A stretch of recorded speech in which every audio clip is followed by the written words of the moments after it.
¿Qué tal? Vamos a dar inicio a la siguiente clase.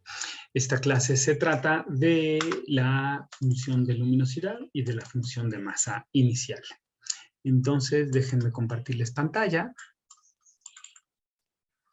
Tenemos aquí nuestra pantalla y aquí tenemos ya la presentación. Bueno, esta clase corresponde a las notas del capítulo 6 y ya viene siendo la clase 8, si no me equivoco.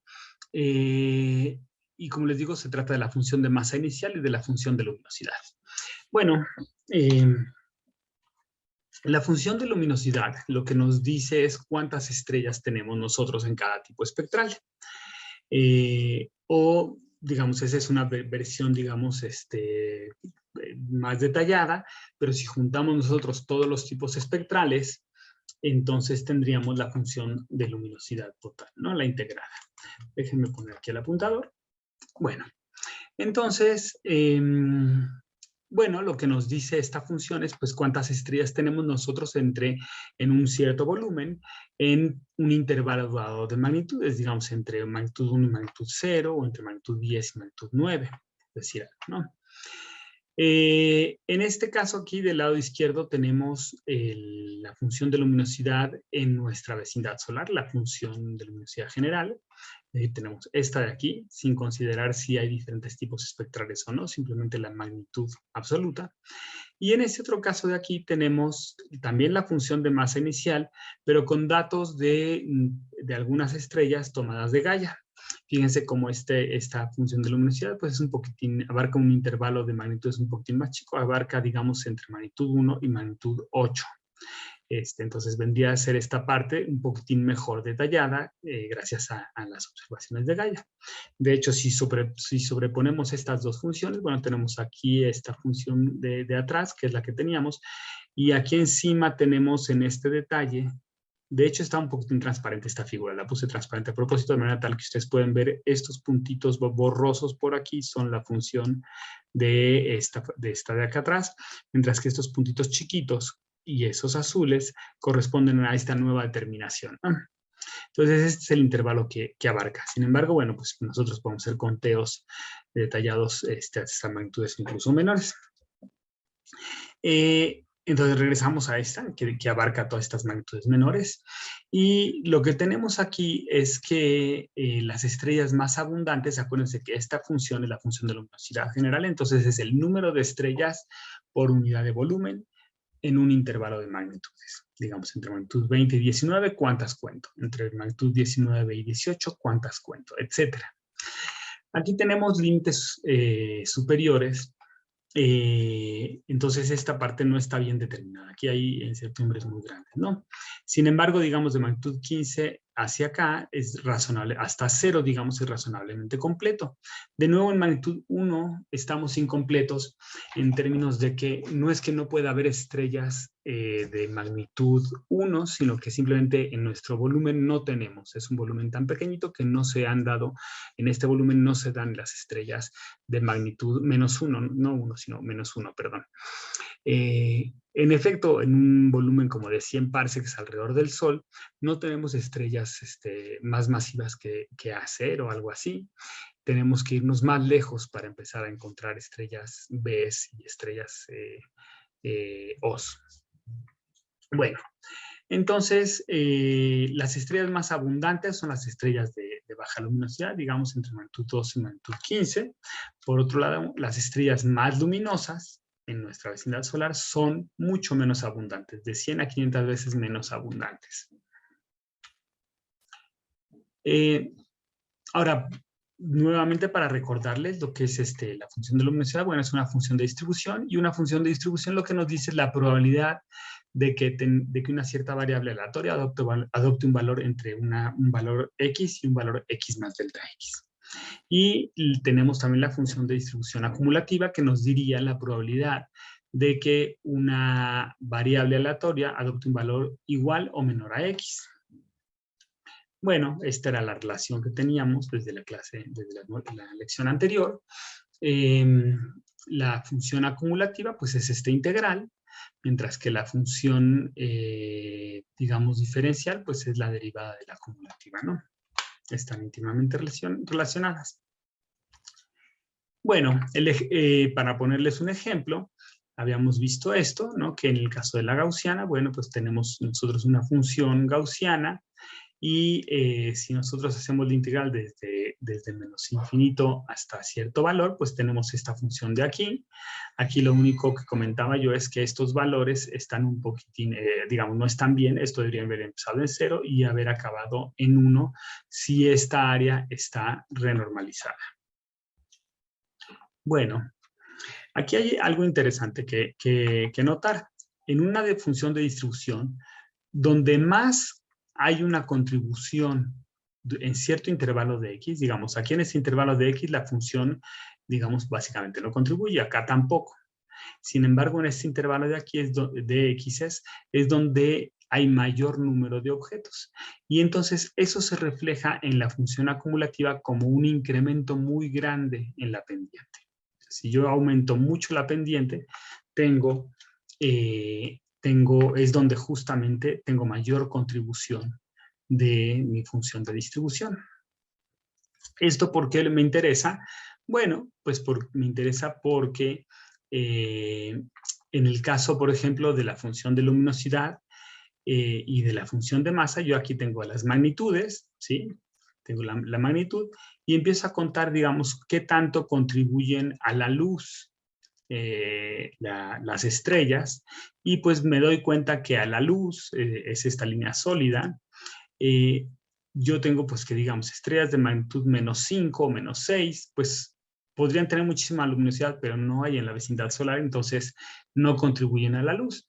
Sin embargo, a partir, digamos, de magnitud de -3, ya empieza a haber estrellas de magnitud -3 en la vecindad solar, estrellas de magnitud -2, de magnitud -1, etcétera, de manera tal que las que más contribuyen a la luz son donde la pendiente es más grande. Estas son las que más están contribuyendo a la luz. Fíjense cómo abarcan pues más o menos el 90%. Digamos, si yo me voy desde punto 1 hasta punto 95, esto es un punto 85. Bueno, eso es en términos de la luminosidad. En términos de la masa, las que más contribuyen es un intervalo más grande de estrellas, ¿no? Todas las estrellas que tienen magnitud, están entre magnitud 3 y magnitud 15, 16, son las que más contribuyen a la masa. Este es el conteo, digamos, de masa. Aquí está el 100% y aquí está el 0%. Entonces, ver la pendiente de la función acumulativa me permite entender en qué intervalos de mi eje X tengo yo mayor contribución. Bueno, es precisamente esto de manera gráfica lo que les estoy diciendo, ¿no? En este intervalo de magnitudes entre -1 y 3, tengo mayor contribución a la luminosidad. Estas son estrellas de secuencia principal tipo B y además también gigantes M y K. Esas pueden ser de baja masa, pero ya evolucionaron y entonces están en la fase de gigantes y claro, tienen mucha mayor luminosidad.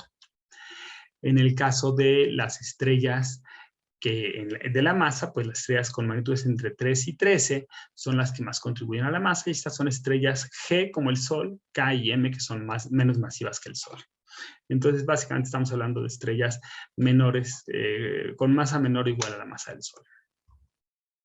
Bueno, entonces, todas estas estrellas que están desde aquí hacia la derecha son las que contribuyen a la masa, pero no contribuyen a la luminosidad. Bueno, nosotros podemos hacer este cociente según de acuerdo a nuestros conteos, y entonces podemos decir, bueno, ¿cuánto es la masa entre la luminosidad? Bueno, yo tengo que en la vecindad solar tengo algo así como 0.36 masas solares por parse cúbico. Digamos, eso es lo que, si yo hago el conteo total de masa, digamos, en mi vecindad solar tengo 0.3 masas solares por parse cúbico. En cambio, si hago el cociente, digamos, si hago más bien el conteo de luminosidad, ¿cuántas luminosidades tengo por parse cúbico? Esto me da como 1/2. De manera tal que si divido esta densidad de masa entre esta densidad de luminosidad, lo que tengo es el cociente masa-luminosidad y veo que este valor es 0.67. Entonces, Esto es, probablemente este valor es un límite inferior, es probable que existan objetos todavía subestelares y enanas blancas que quizá contribuyen un poco a la luminosidad total, pero perdón, que no contribuyen a la luminosidad total, pero que sí van a contribuir a la masa. Es decir, si hay muchas estrellas, objetos subestelares y enanas blancas, pues probablemente aumente un poquitín la masa, sin embargo la luminosidad no va a aumentar sustancialmente. Entonces, este es simplemente un límite. Si fuera uno, querría decir que más o menos tendríamos muchas estrellas que, digamos, tipo Sol, y entonces, pues uno esperaría que, digamos, si todas las estrellas fueran como el Sol, tendríamos este cociente igual a 1, ¿no? El hecho de que sea menor que 1 quiere decir que tengo yo más estrellas, más masa, pero no tengo tanta luminosidad. Perdón, al revés, que la luminosidad es más grande, ¿sí? Pese a que tengo estrellas de baja masa, pero las pocas estrellas de alta masa dominan de manera tal que este número es un poco mayor que este. Ok. Puedo yo también fijarme en la función de luminosidad para cada tipo espectral. Entonces, por ejemplo, aquí tengo estrellas tipo F, acá tengo estrellas G, acá tengo estrellas también G, otro tipo diferente, estas son G0 y estas son G5 o 6, y acá tengo estrellas K. Entonces, estas son un poco más brillantes y masivas, estas son un poco menos, el Sol está por acá, en esta de acá, y estas son estrellas tipo K. Ahora, ¿qué son estos histogramas? Estos histogramas son histogramas viejitos, hay que decirlo, son conteos viejitos. Y es, digamos, la distribución dentro de un mismo tipo espectral. No es que todas las estrellas tengan exactamente la misma magnitud absoluta. Unas van a tener una cierta magnitud y otras un poquitín diferentes. Vamos a estar alrededor de un intervalo, pues porque tanto las calibraciones no son perfectas, las mediciones no son perfectas, mi definición de estrellas tipo F4 o F5 tampoco es perfecta, entonces siempre tengo una variación, ¿no? Y en principio estas son pues distribuciones aproximadamente gaussianas, siempre y cuando yo tenga el conteo completo. Aquí esta línea de aquí lo que me dice es, tu conteo es completo de aquí hacia la derecha. Es decir, en esta parte no estamos completos. Bueno, pues entonces este es un conteo razonablemente completo. No son grandes números, son números pequeñitos y podemos aproximarlos más o menos como una especie de gaussiana, ¿no? Claro, ustedes me pueden decir, aquí hay 2 picos. Bueno, sí, es cierto que hay 2 picos, pero esto puede ser simplemente una fluctuación estadística porque no son muchos números. Aquí, en este caso, en el caso de este ejemplo, ya el límite de detección se movió para acá. Y entonces yo puedo saber que, yo sé que esta curva, digamos, es completa en esta parte, o sea, este histograma es completo en esta parte y esta sería la gaussiana que yo le ajustaría. Sin embargo, no es completa en esta otra parte. En esta parte donde no es completa, fíjense que hay 2 líneas. Hay una línea punteada y hay una línea con línea sólida. Entonces, a lo que se refiere esto es a que la línea punteada es el conteo de veras, mientras que la línea sólida es como una corrección que yo hago basado en ciertas hipótesis. Aquí en este caso de acá, fíjense cómo ya el límite de detección se movió todavía más hacia magnitudes más brillantes. Entonces estoy completo por acá y entonces las 2 líneas coinciden. Sin embargo, conforme me voy a magnitudes cada vez más débiles, tengo más incompletez. Este es el conteo de aquí y este histograma de acá sería lo que yo esperaría si estuviese completo, pero es un valor esperado, ¿no? En base a ciertas hipótesis, ¿no? Y en el caso de las estrellas K, bueno, pues aquí ya la verdad es que los conteos son muy tristes, estos son mis conteos, y yo, digamos, dados estos conteos y esas hipótesis que estoy suponiendo y no lo estamos platicando aquí, me darían, digamos, este histograma de aquí. Y a ese histograma le ajustaría yo esta gaussiana. Bueno, lo que quiero decir aquí con esto son 2 cosas. Uno, que las distribuciones en cada tipo espectral, dado un tipo espectral, no es que las estrellas de un tipo espectral tengan una magnitud perfectamente definida, sino que uno debería tener una gaussiana alrededor de un valor promedio, por un lado. Por otro lado, otra cosa que es importante es que uno debe de tener muy claro cuál es el límite de detección. Si yo tengo un límite de detección, entonces para un lado estoy completo, digamos, para el lado brillante. Sin embargo, para el lado no brillante, para el lado débil de magnitudes grandes, mis conteos pueden estar muy incompletos, ¿no?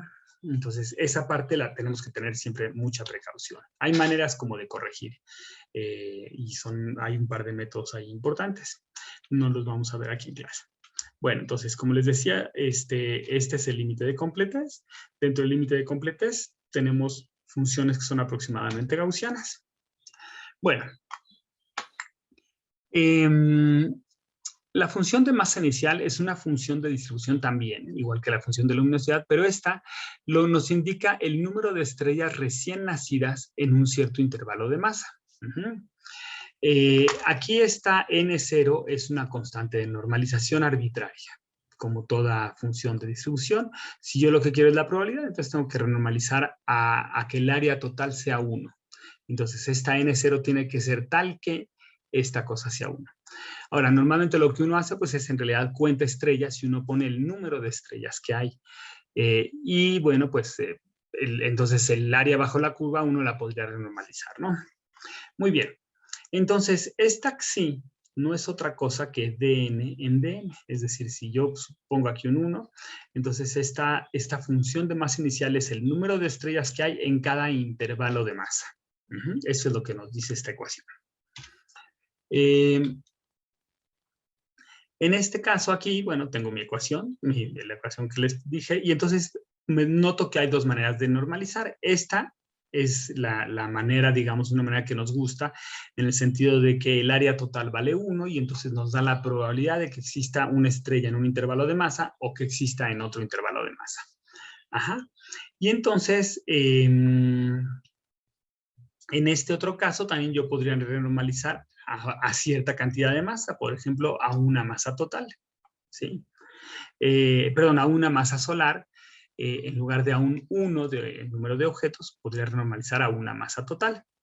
Y entonces, digamos, en el primer caso, si yo renormalizo esto integral a 1, pues esta N0 que está multiplicando aquí sería el número total de objetos que yo cuento. Es decir, si la integral me da un 1, pero yo tengo, digamos, 200 objetos, pues esa N0 son 200. En el caso de que yo renormalice la función de masa inicial a una masa solar, entonces la masa total estaría dada por esta integral y entonces la constante sería, digamos, la masa total, sería N0 por una masa solar, sería la masa total en masas solares. Bueno.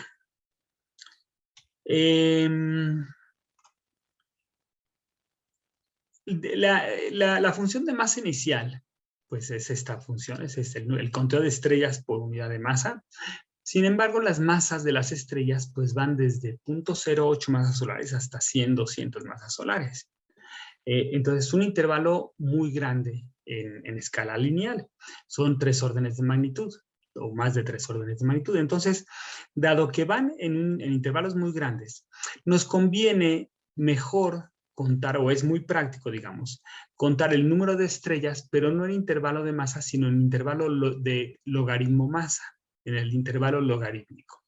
¿Por qué es esto? Bueno, para ponerles un ejemplo, imagínense que tenemos nosotros que vamos a contar masas desde 0.1 masas solares, o 0.08, incluso todavía más, un pelín más chico, 0.08 masas solares, que está por aquí, hasta 100 masas solares.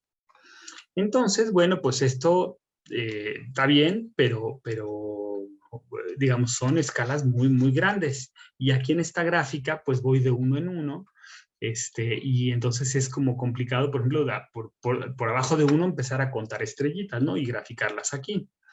En cambio, en el intervalo logarítmico, pues yo puedo poner aquí 0.1, 1, 10 y 100, y entonces puedo decir, tengo tantas estrellas en este intervalo y tantas otras estrellas en este otro intervalo logarítmico. Bueno, ahora las funciones no son idénticas, aunque representen lo mismo y estemos hablando del mismo número de objetos en una región, las funciones son diferentes. Una está en lineal y otra está en logarítmico, ¿no? El conteo es lineal o el conteo es logarítmico. Entonces, eso es lo importante. No es simplemente que grafiquen en escala lineal, sino que el conteo mismo sea en escala lineal. Para ponerles un ejemplo, entonces, le grafiquemos una línea aquí y digamos, supongamos una región donde yo tengo una estrella de 0.1 masas solares, una estrella de 0.2 masas solares, una estrella de 0.3 masas solares, y así me voy de 0.1 en 0.1 hasta 100. ¿Ok? Entonces, en este caso, mi función de masa inicial lineal es una constante. Es un objeto en cada una de estas unidades. ¿Cómo se vería esta función de distribución si mi conteo es logarítmico? No que esté graficando logarítmicamente, sino si mi conteo es logarítmico. Por supuesto, mi conteo es logarítmico y aprovecho y grafico en escala logarítmica. Pero ¿cómo cambia? Bueno, fíjense nomás. Entre 0.1 y 1, yo tengo un objeto aquí, otro objeto en este intervalo, otro objeto en este intervalo, otro objeto en este intervalo, etc. De manera tal que en todo este intervalo de 0.1 a 1 tengo 10 objetos. Entonces, mi primer bin tiene 10 objetos entre 0.1 y 1. ¿Cuántos objetos tengo entre 1 y 10? Pues si entre 1 y 1, y si entre 0.1 y 1 tengo 10, entre 1 y 2 tengo otros 10, y entre 2 y 3 tengo otros 10, etcétera, de manera tal que entre 1 y 10 tengo 100 objetos. Es decir, tengo 10 por cada unidad. Bueno, pues entonces de 0 a 10 tengo 100. Y entonces esto lo represento así. Finalmente, de 10 hasta 100, ¿cuántos objetos tengo? Pues en cada unidad tengo 10, y entonces si tengo, de aquí a acá, pues tengo ya 1000 objetos. Entonces, una función de distribución que en intervalo logarítmico es constante, en intervalo, en intervalo lineal es constante, en intervalo logarítmico iría creciendo. Creciendo justamente con una, digamos, con una tasa, con una potencia de un valor, de una unidad más. Para que vean esto matemáticamente, lo que quiero decirles es esto. Tengo yo mi función, mis conteos lineales, y acá tengo mis conteos logarítmicos. Bueno, ¿qué relación hay entre estas dos? Bueno, pues fíjense nomás. Si yo tengo mi función de masa y ambas partes de mi ecuación las multiplico por la masa, entonces tengo de este lado esto y de este lado esto. Es la mismita, nomás con m en los dos lados. Ahora, me doy cuenta que entre esto, digamos, dm entre m es la diferencial del logaritmo de m. De manera que aquí tengo ya el conteo en intervalo logarítmico.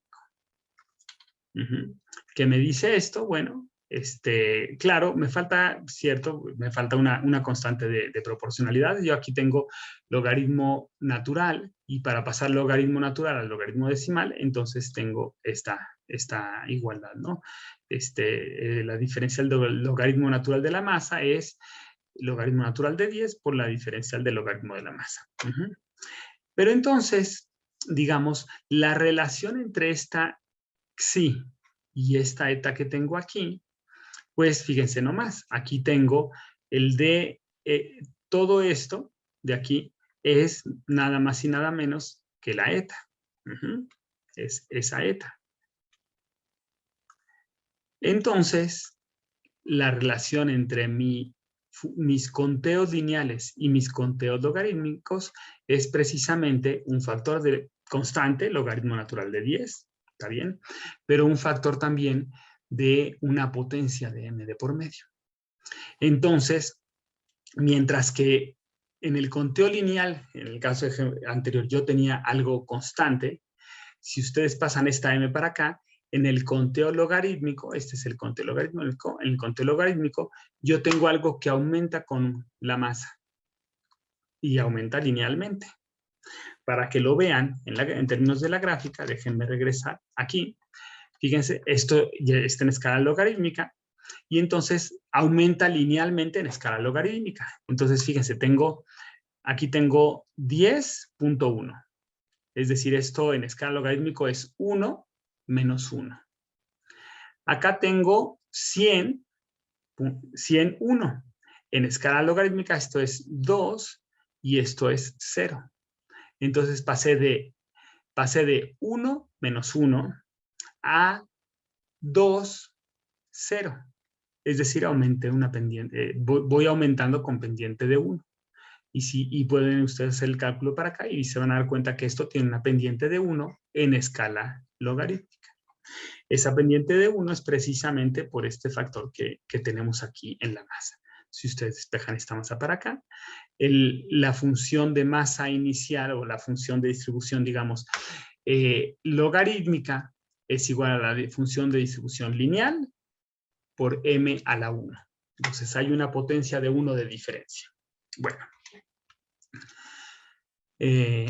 Muy bien, ¿cómo determinamos la IMF? La verdad es que determinar la IMF no es nada sencillo, tiene serias complicaciones.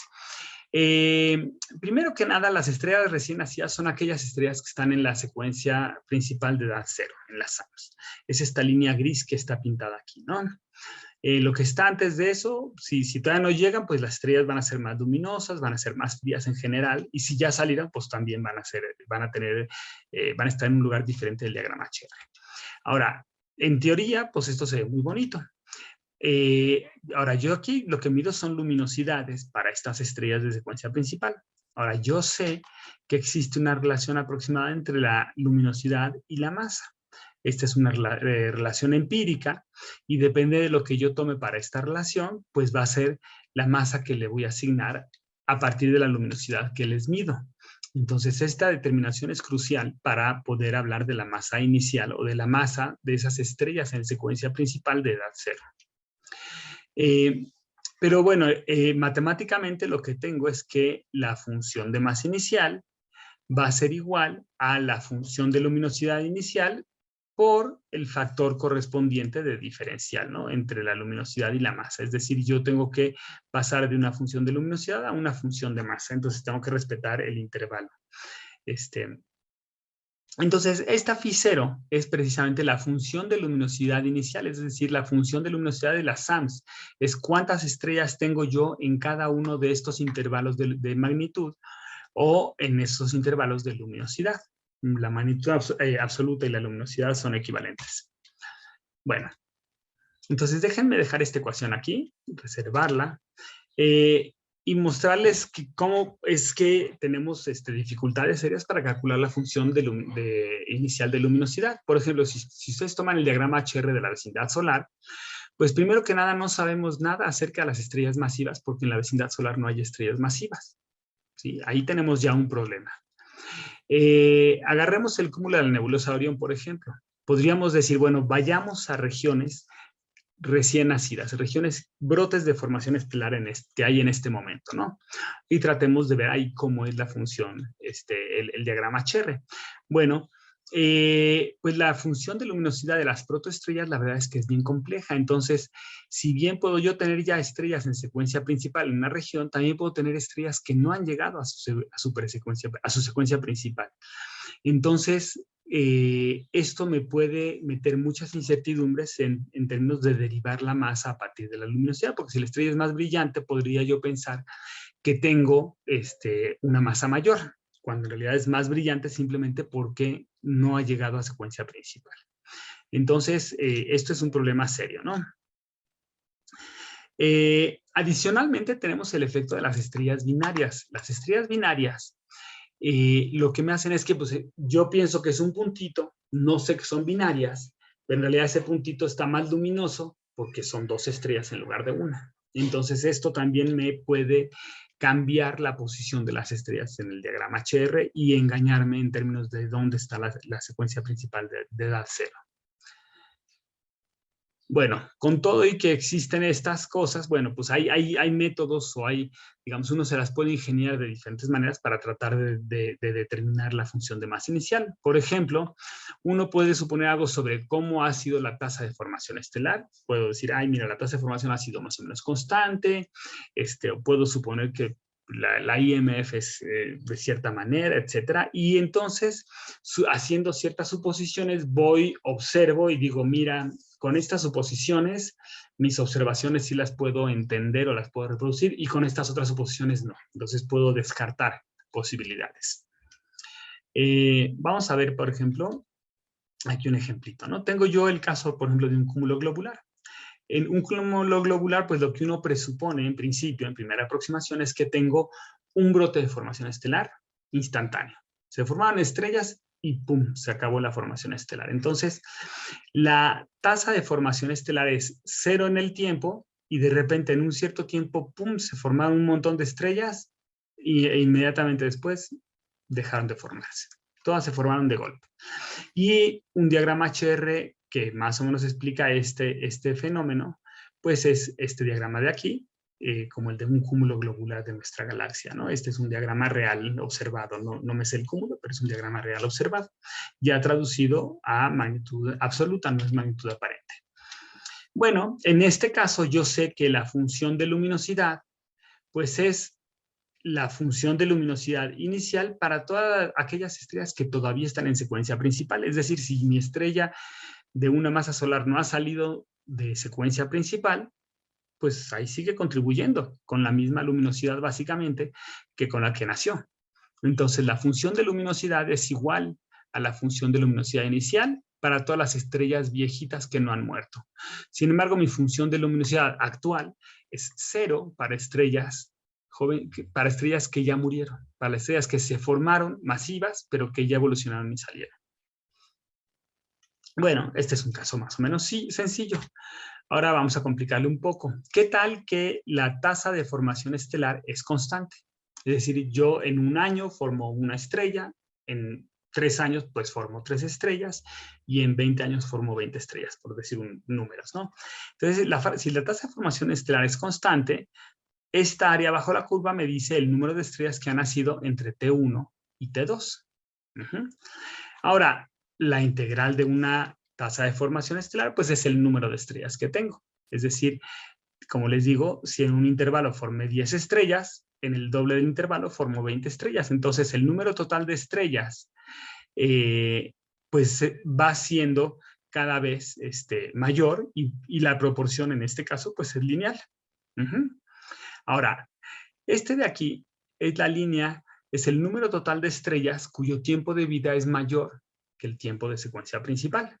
O sea, que la edad del cúmulo, es decir, si yo tengo un cúmulo con 10 millones de años, con 10 mil millones de años, pero tengo estrellas que viven 15 mil millones de años, bueno, pues todas las estrellas que viven 15 mil millones de años ahí están y se han estado formando a una tasa constante. Entonces, esta línea representaría ese número total de estrellas. Ahora, el número total de estrellas que yo veo cuyos tiempos de secuencia principal son menores que la edad del cúmulo, pues solamente puedo ver aquellas que todavía no se mueren. Entonces, aquí T0 es cuando nace el cúmulo, cuando nace nuestra región. Y aquí tau es el tiempo actual. De manera tal que si yo tengo estrellas, digamos, que viven 100 millones de años, y entonces yo puedo ver estrellas que todavía no se han muerto de 100 millones de años, pero solamente hasta 100 millones de años atrás. Si yo ya no voy a ver las estrellas que viven 100 millones de años que nacieron hace 200. Entonces, las estrellas que nacieron hace 200 millones de años no las he visto. Ya están aquí, ya no hay, ya no existen.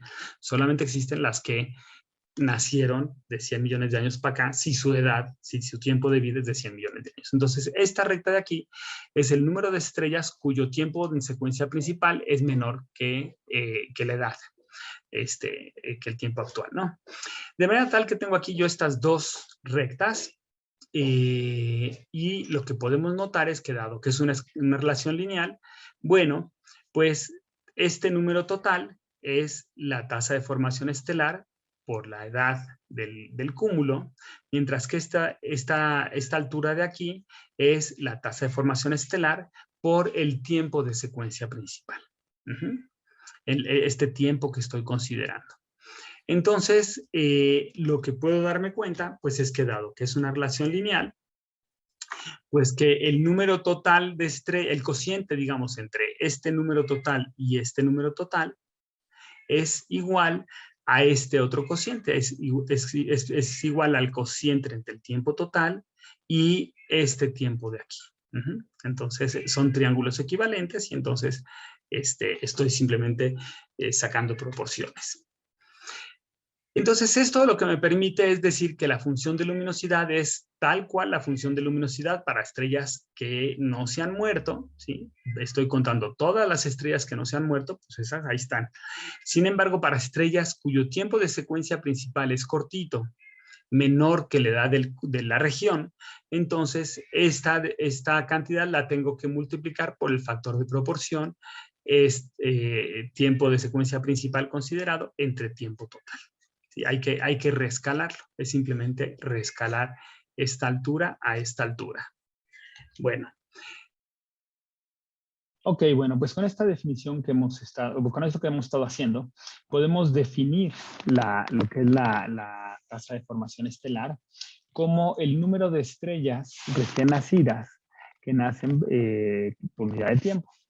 Entonces, aquí tengo yo precisamente el número de estrellas que nacen por unidad de tiempo. Eso es lo que se llama tasa de formación estelar. Aquí lo tengo en inglés, Star Formation Rate, es como lo solemos escribir en los artículos, lo van a encontrar ustedes así en la literatura. Entonces, no es otra cosa más que el número de objetos por unidad de tiempo que están naciendo. De manera tal que el número total de estrellas que han nacido entre dos tiempos diferentes, pues es esa tasa de formación estelar integrada en el tiempo, ¿no? Entonces, si esta Star Formation Rate sería como una especie de distribución, de función de distribución, pero temporal. De manera tal que entonces, esta es la función de distribución y esta de acá sería la función de distribución acumulativa. Bueno, en términos del ejemplo que acabamos de ver, teníamos una tasa de formación estelar constante y como bien decíamos, bueno, si en un intervalo de tiempo yo formo cierta cantidad de estrellas, en otra cantidad de tiempo similar voy a formar la misma cantidad de estrellas, ¿no? Y en términos, digamos, del número total de objetos, pues entonces lo que tengo es una relación lineal. Va aumentando proporcionalmente el número de estrellas. Ahora, no siempre es el caso así, bien podría yo tener un caso en el cual la tasa de formación estelar es decreciente. Esto sabemos que ocurre cuando tengo interacción de galaxias. Empiezo con un brote intenso de formación estelar, pero conforme se va acabando el gas, pues va decreciendo el gas. Y bueno, en la tarea van a tener ustedes precisamente que calcular esta integral, es decir, tienen que calcular el número total de objetos como función del tiempo, de manera tal que la función de luminosidad pues es proporcional a este número total de objetos. Bueno, vamos ahora a ver cuáles son las determinaciones que ha habido o que hay de la función de masa inicial. El primero que calculó la forma de la función de la masa inicial fue Salpeter y lo hizo para estrellas de la vecindad solar. Él lo que encontró es que, al menos en la vecindad solar, las estrellas con masas, digamos, de una masa solar en adelante, tenían una pendiente en la función lineal, digamos, en los conteos lineales. Era una función de ley de potencias cuyo índice de potencias era menos 2.35, es decir, es una función decreciente que decrece bastante rápido, ¿no? Entonces decrece suficientemente rápido como para que esa pendiente de esa ley de potencias, o sea, no esa pendiente, sino esa potencia de ley de potencias, sea bastante empinada, mayor que menos 2.35. Entonces, bueno, esto pues tiene sus implicaciones, ¿no? Por un lado, sabemos que la masa total de una cierta región, pues es la integral desde el 0 hasta infinito de la masa, de la masa por la función de distribución lineal por el diferencial lineal. Entonces, esto nos da la masa total de una región, ¿no? Entonces, bueno, si esta xi es una ley de potencias, entonces se puede convertir o es proporcional a esa m por m a la menos alfa de m. Y a la hora de integrar lo que tengo es, bueno, pues es la m a la 1 menos alfa, de manera tal que si yo integro, tengo m algo proporcional a m a la 2 menos alfa, integrado desde 0 hasta infinito. Entonces aquí podemos notar que si alfa es más grande que 2, entonces el índice m a la 2 menos alfa tiende a infinito cuando la masa tiende a 0. Es decir, si la masa, este exponente es negativo, si alfa es mayor que 2, quiere decir que tenemos la masa abajo en el denominador, y entonces, lógicamente, si m en el denominador tiende a 0, entonces este cociente, digamos, 1 entre m a la 2 menos alfa, tiende a infinito. ¿Qué quiere decir? Que quien domina la masa en el caso de una función de ley de potencias de este tipo, son las estrellas de baja masa. Entonces, bueno, pues esto es interesante. Uno lo que de entrada podría pensar es, bueno, quizá todo lo que conocemos como materia oscura pudiera ser simplemente estrellas de muy baja masa, que claro, son tan numerosas de acuerdo a esta función. Si la extrapolo, porque Salpeter la calculó para estrellas de masas de 1 en adelante, pero si la extrapolo a masas negativas, a masas menores que una masa solar, pues quizás son tan abundantes las enanas marrón y las estrellas todavía más chicas que las enanas marrón y así, son tan abundantes de acuerdo a esta ley de potencias, que entonces tengo muchísima masa en el universo que me podría explicar la materia oscura. Bueno, eso está bien en cierto sentido, en el sentido de que el cálculo es cierto. Sin embargo, la función de masa inicial no se extiende con esta forma de ley de potencias por abajo de 0.2 masas solares. Lo vamos a ver en un momento. Entonces, esto no se extiende, ¿no? Ahora, una cosa interesante es que si la masa la hago tender a infinito, entonces si en este caso en que alfa es mayor que 2, si la masa, si la masa tiende a infinito, entonces esta cosa tiende a 0. Es decir, las estrellas de alta masa no dominan en masa. Quien domina en masa, en realidad, es el límite inferior, son las estrellas de baja masa. Esto es algo que ya dijimos de alguna manera a la hora de ver los conteos, a la hora de contabilizar la masa en la vecindad solar, encontramos que en efecto las estrellas de baja masa dominan en masa. Bueno, entonces, la masa de una región dada está dominada por las estrellas de baja masa, y así nacen las estrellas. No solamente es que las estrellas de alta masa se pierden, se salen rápidamente de su secuencia principal y las dejo de ver, sino que aun si se quedaran, de todos modos, quien domina la masa en un brote de formación estelar son las estrellas de baja masa. Bueno, pensemos ahora con esta misma función, pensemos en la luminosidad de una región. Entonces, la luminosidad de una región la puedo poner proporcional a L por la función de masa, diferencial masa, porque finalmente la función, si tengo yo una ley masa-luminosidad, una relación masa-luminosidad, entonces, pues la función de masa inicial se podría convertir en una función de luminosidad inicial, ¿no? Puedo convertir esta L en una M también, ¿no? De manera tal que la luminosidad total, pues sería esta M a la 4, ahora la potencia es 4, por la función de masa inicial, y esto me da, a la hora de integrar, me da M a la 5 menos alfa. Y entonces, bueno, ¿qué pasa? Que el 5 es el factor, es el número crítico, es el valor de la potencia crítica en el cual van a dominar las estrellas de alta masa o las estrellas de baja masa. Pero ahora la cosa es que estamos nosotros por abajo de ese límite. Es decir, el menos 2.35 era mayor que menos 2, bueno, mayor en valor absoluto. Digamos, el 2.35 era mayor que 2, en el caso anterior, pero ahora este 2.35, que es la relación observada, es menor que 5. Entonces ahora, al hacer uno las cuentas, nos damos cuenta que la luminosidad en realidad está dominada por las estrellas de alta masa. Aquí me equivoqué, disculpen. No, perdón, no, estoy bien, nada más lo estoy leyendo mal. Si alfa es mayor que 5, la luminosidad estaría dominada por las estrellas de baja masa. Dado que alfa es menor que 5, ¿no? Entonces la luminosidad está dominada por las estrellas de alta masa. Quizá lo puse de manera confusa.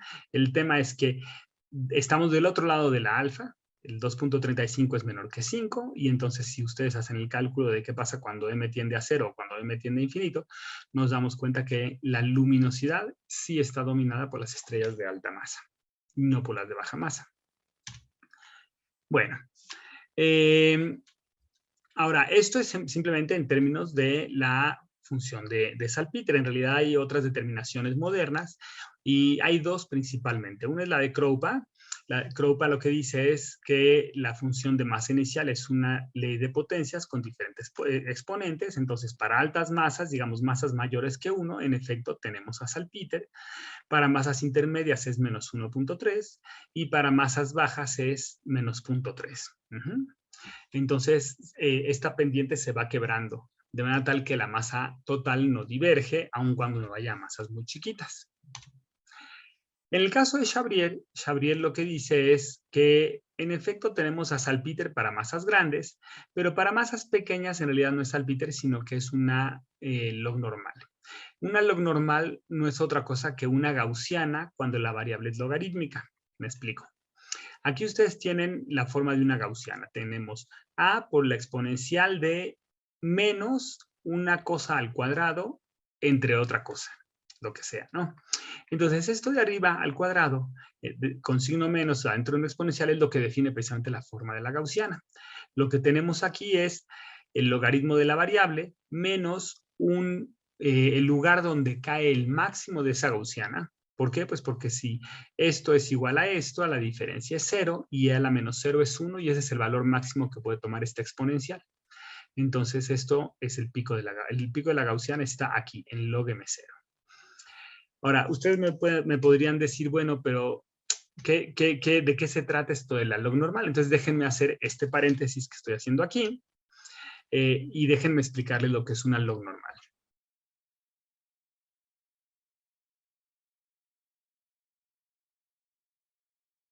Una gaussiana, lo cual se conoce como función normal o gaussiana, donde la variable no es la variable normal, sino es una variable logarítmica. Entonces, esta forma que tenemos aquí funcional, en efecto, tengo una gaussiana, e a la un cierto valor que es negativo, y lo que está dentro es una función cuadrática. Es una función cuadrática de una variable, y esta variable pues es log masa. ¿Qué tiene de importante? Bueno, pues su forma funcional, si yo grafico la función contra x, pues es una gaussiana en esta variable logarítmica.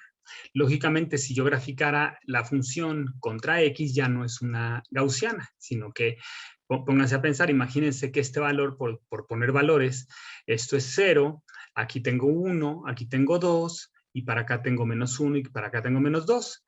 Si eso es en variable logarítmica, en la variable lineal, este 0 sería un 1, este menos 1 sería 0.1, aquí tendría 0.01, acá tendría 10 y acá tendría 100. Entonces es una función que crece muy rápido y luego decrece muy suavemente y se extiende mucho hacia valores altos. Si yo graficara aquí en variable lineal. Lo que estoy viendo es que no estoy compartiendo mi apuntador. Déjenme compartirlo. Entonces, a lo que me refería es, si yo aquí tengo el 0, acá tengo el 1, acá tengo el 2, acá tengo el menos 1 y acá tengo el menos 2, este menos 2 se convierte en 0.01 en variable lineal. Este menos 1 es 0.1, aquí tendría el 1, el 10 y el 100. Entonces, lo que es una gaussiana en variable logarítmica, en variable lineal sería una función que crece muy rápido, tiene su pico en 1 y luego decrece muy lentamente hacia valores muy grandes de x, hasta 100, hacia más allá, ¿no? Entonces, digamos, es una función gaussiana, pero la variable es logarítmica. Eso es lo que es una log normal. Bueno. Ahora, la log normal tiene como la característica de que hay algunos fenómenos que podríamos entender como log normales. Digamos, que dan origen a una distribución log normal. En general, cuando tenemos nosotros fenómenos independientes, la distribución que se obtiene, digamos, en fenómenos aleatorios independientes, cuando tengo una muestra estadística muy grande, lo que tengo es una variable, tengo una distribución gaussiana, ¿no? Las alturas de la población, pues son aleatorias. La distribución, digamos, de cuántas veces cayó águila o sol en un cierto número de volados, pues también es una distribución, ¿no? Gaussiana, ¿no? Cuando, si ustedes dejan caer piedritas a una cierta posición, estas rebotan y se van distribuyendo. Si ustedes grafican las posiciones finales, tengo una gaussiana, ¿no? Entonces, hay fenómenos aleatorios que me producen gaussianas. Aquí lo interesante es que producen gaussianas en el logaritmo. Es decir, deben de ser fenómenos aditivos seguramente, pero más bien fenómenos multiplicativos que cuando tomo variable logarítmica se convierten en fenómenos aditivos. Y esto es lo que me puede dar origen a que sea gaussiana, pero en la variable logarítmica. Si quieren lo vemos en clase eso con más calmita. Bueno, ahora cuando yo tengo una función de distribución log normal, bueno, muchas veces nosotros nos gusta graficar el eje Y en escala logarítmica, porque qué tal que tengo yo 1000 objetos acá y un objeto acá, entonces son 3 órdenes de magnitud, convendría graficar en variable logarítmica. Entonces, ¿cómo se ve una log normal cuando mi eje Y lo pongo en variable logarítmica? Bueno, pues eso se ve muy fácil si yo tomo el logaritmo en ambos lados. Si tomo el logaritmo de ambos lados, aquí puse logaritmo, no indiqué si era decimal o no decimal. Solemos hacerlo en logaritmo decimal en este caso, pero entonces me falta por aquí un factorcito porque estoy convirtiendo aquí del logaritmo del exponencial, estoy cancelándolo, y entonces eso quiere decir que me falta por aquí un factor del logaritmo natural de 10. Bueno, pero independientemente de eso, piensen que esto más bien es proporcional. Tengo el logaritmo de mi función de distribución es igual al logaritmo de mi log normal. Y entonces, bueno, pues por las leyes de logaritmos, esto es el logaritmo de A más el logaritmo del exponencial, que se cancelan, excepto por el factor del logaritmo natural de 10 que me falta. Bueno, pero entonces se cancelan y lo que me queda aquí no es otra cosa que, fíjense nomás, tengo Y igual a una ordenada al origen más una función cuadrática. Ajá, entonces tengo y igual a x cuadrada, o sí, una función de x cuadrada, más una constante. Ajá, la constante simplemente va a ser un desplazamiento, una ordenada al origen. Bueno, lo que esto no es otra cosa más que una parábola.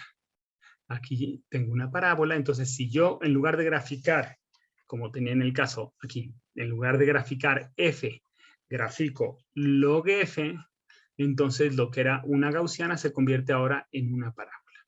Y esta es la forma funcional de esa parábola. Entonces, una log normal luce como una parábola en log-log. Ajá.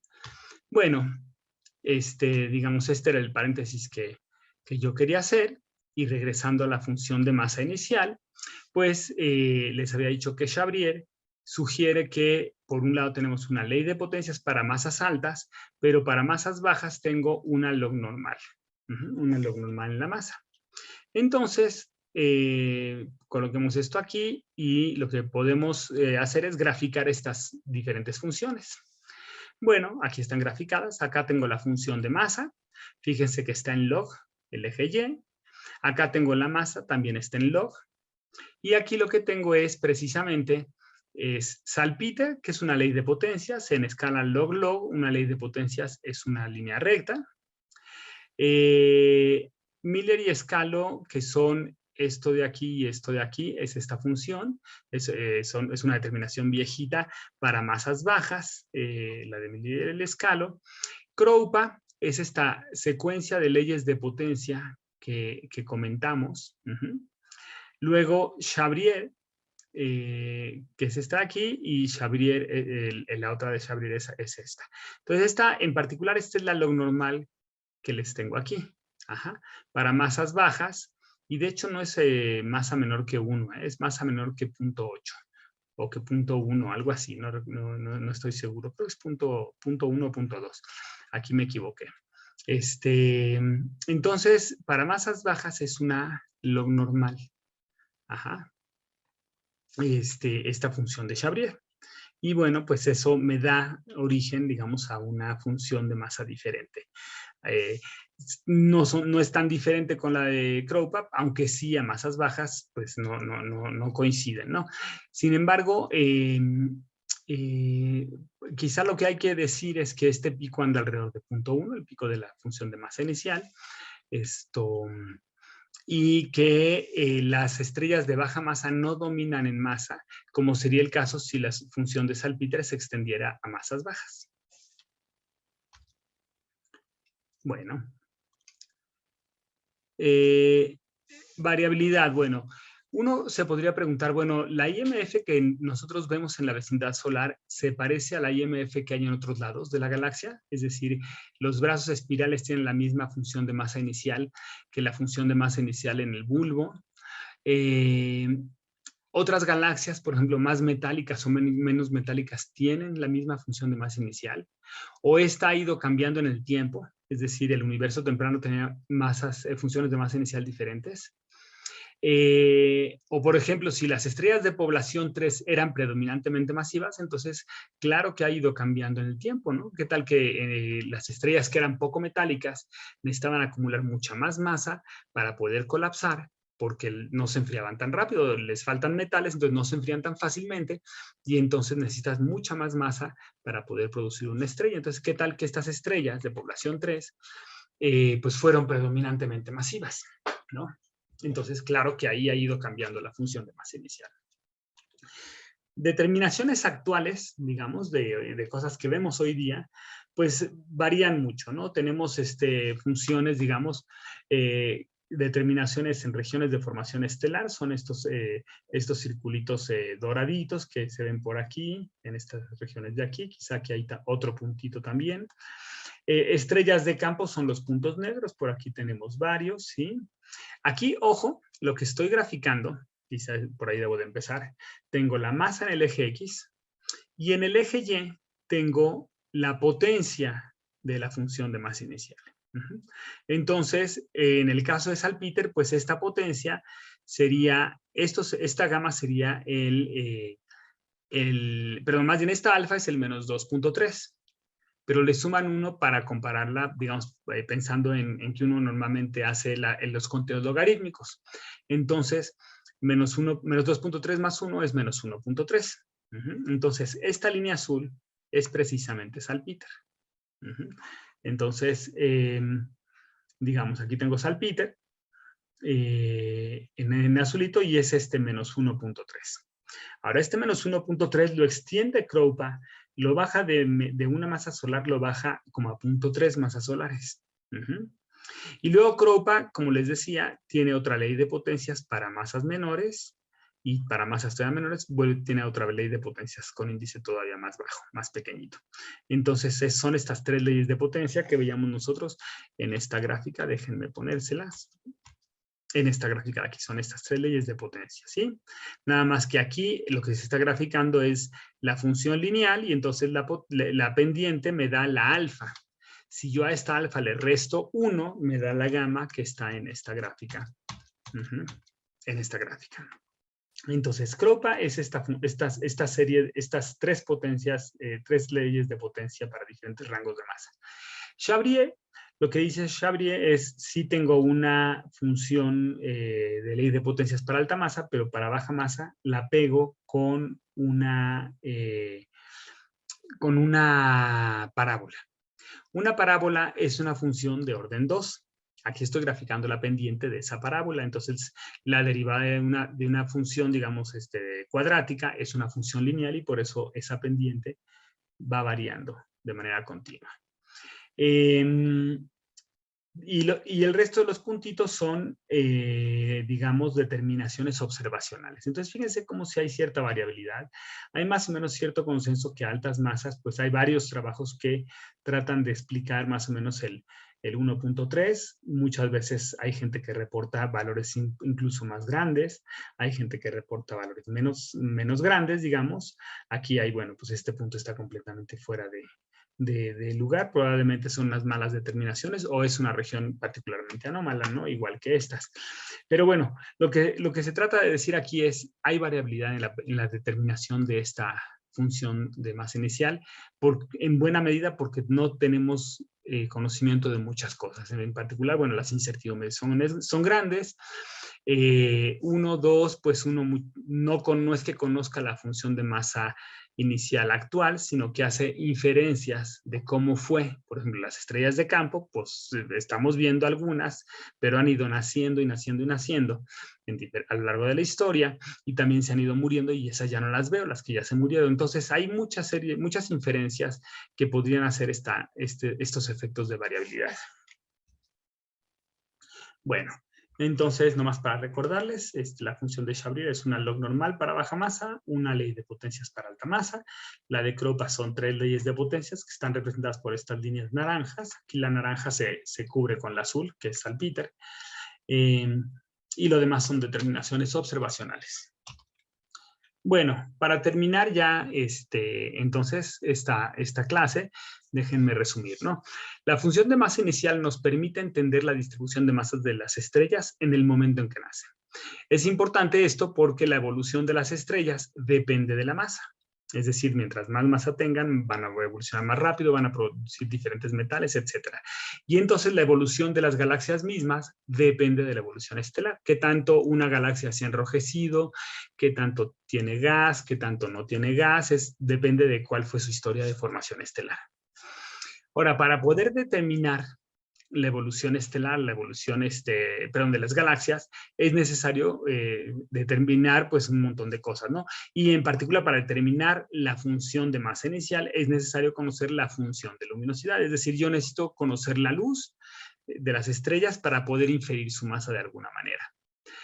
Uno también puede hacer ciertas suposiciones sobre la tasa de formación estelar y decir, a ver, si hubiese tenido esta tasa de formación estelar, ¿cómo vería hoy día mi región? Y entonces, si se parece a lo que veo, podría decir, pues esta debió haber sido la historia de formación estelar, ¿no? Y vimos un ejemplo de esto. Finalmente, el asunto de las determinaciones. Tenemos diferentes determinaciones. Sabemos que el pico de la IMF anda por ahí de 0.1, 0.2 masas solares. Esto está más o menos bien determinado. Y sabemos que, dada la relación masa-luminosidad, la luminosidad está dominada por las estrellas de alta masa. Entonces, bueno, con esto terminamos aquí la clase y la discutimos presencial.